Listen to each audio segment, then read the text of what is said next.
There's no Wi-Fi out there.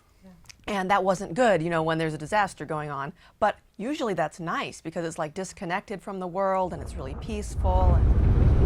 It was Labor Day weekend 2020. The young Hyland family had set off with their 1.5-year-old son Yuri for a quick getaway to some family property in Okanogan County.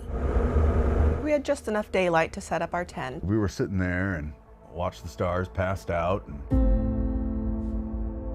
I look up and like I see a piece of ash and there's just like this orange hue. And like you can kind of hear the rumbling of the fire at that point.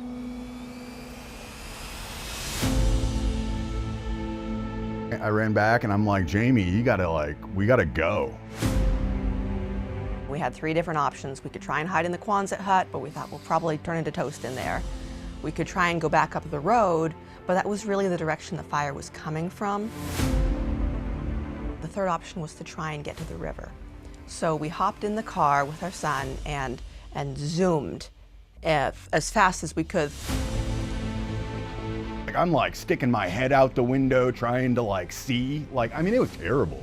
But it was dark and the ground was uneven and dangerous. We hit a rock and it stopped us. Like there was a slight jerk.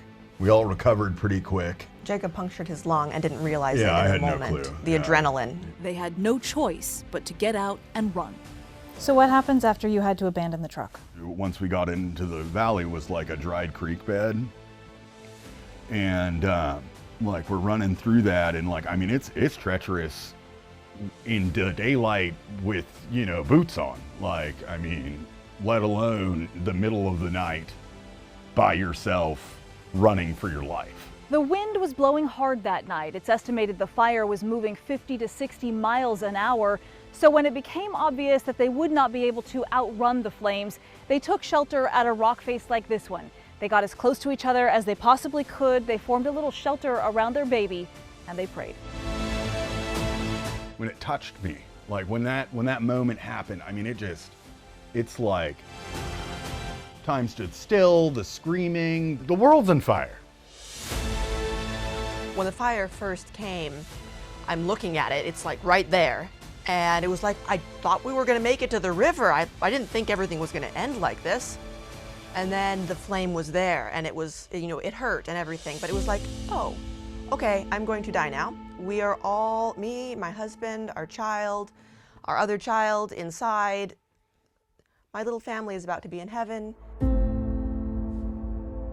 And then the flame passed away and it's like, oh, we didn't die.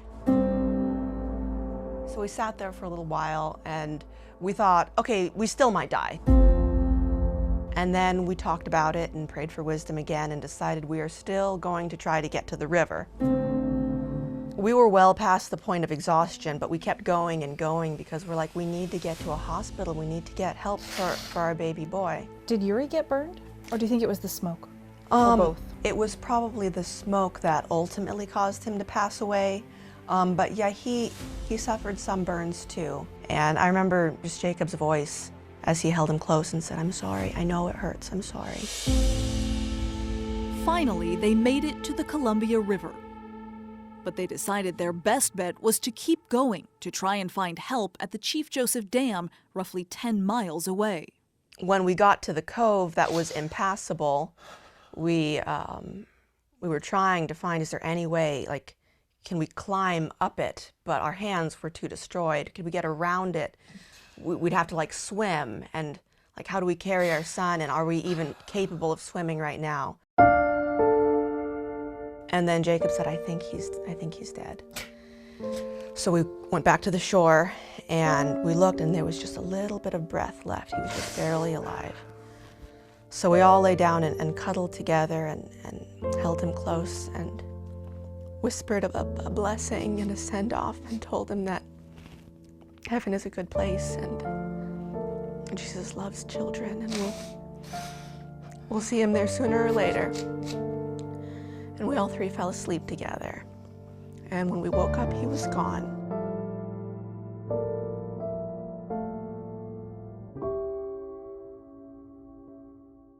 And And then we lay back down to die, and we didn't die. And the first night, the wind was so bad, it was so cold. I tried to stop shivering because I was like, the more I shiver, the more it feels like I'm having contractions, and I don't want to lose another baby here. Did you know what was happening? Did you know you were having a miscarriage? Yeah. You did? Yeah. The feeling was similar to the feelings of giving birth, and so I knew that couldn't be good. But I mean, I couldn't stop it, and so we lost our unborn child too.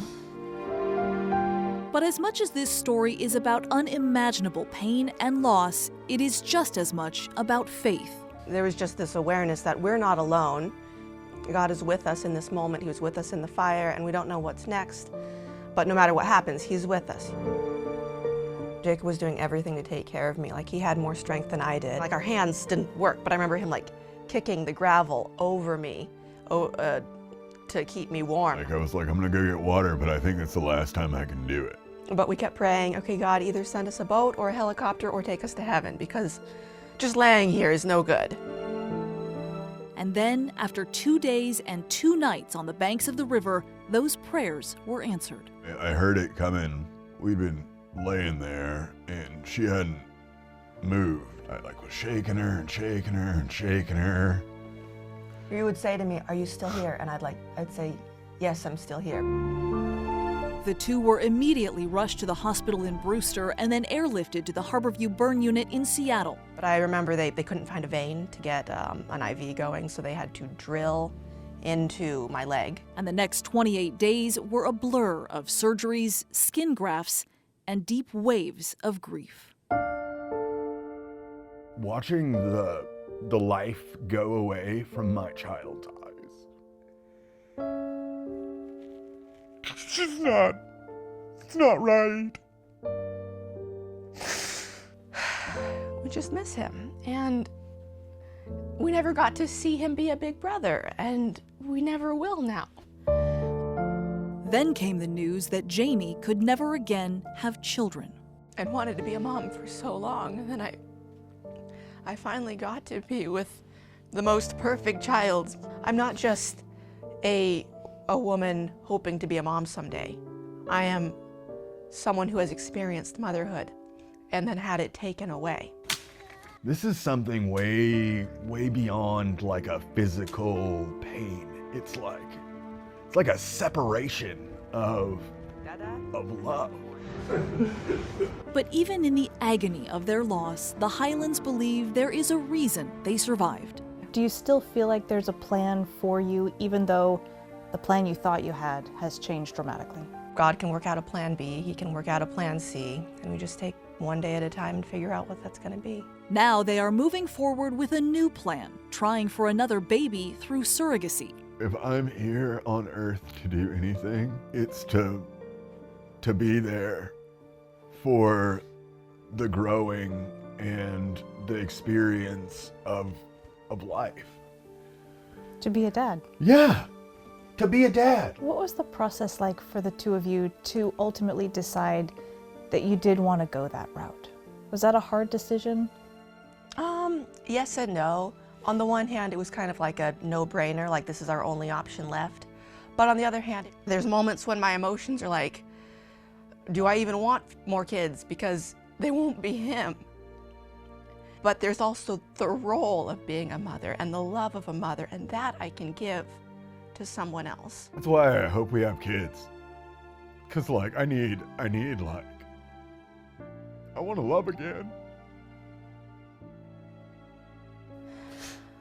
My son was everything. He was the light of our world. He was everything.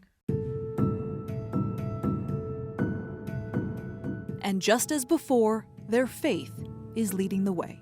Even after your body is destroyed and your heart is crushed and the only thing you have left is somebody to hold your hand, kind of, life still goes on. The birds still chirp, the sun still rises. Just because this pain takes up my whole heart doesn't mean that there's not room for my heart to expand and grow and be filled with more things too.